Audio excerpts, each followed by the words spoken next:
আজকে মহামান্য সুপ্রিম কোর্টের রায়ের মাধ্যমে এই সত্যই প্রমাণিত হয়েছে। অ্যাডভোকেট শিশির বলেছে সত্যের বিজয় হয়েছে, সত্যের বিজয় হয়েছে, সত্যের বিজয় হয়েছে।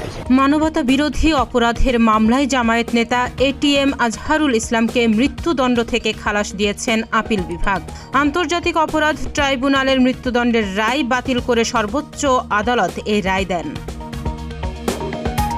মঙ্গলবার প্রধান বিচারপতি ডক্টর সৈয়দ রেফাত আহমেদের নেতৃত্বাধীন 7 সদস্যের বেঞ্চ এ রায় ঘোষণা করেন।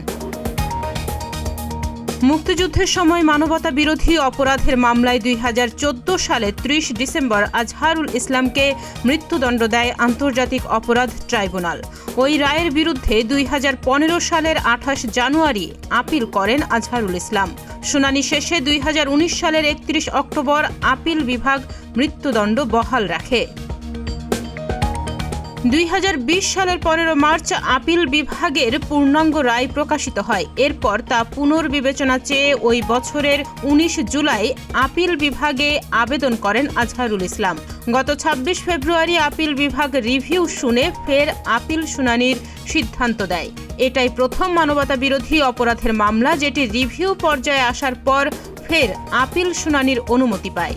যে একটি ঘটনায় 71 যুদ্ধাপরাধের অভিযোগে 2012 সালের 22 আগস্ট মগবাজারের বাসা থেকে আজহারুল ইসলামকে গ্রেপ্তার করা হয়। তখন থেকেই তিনি কারাগারে আছেন।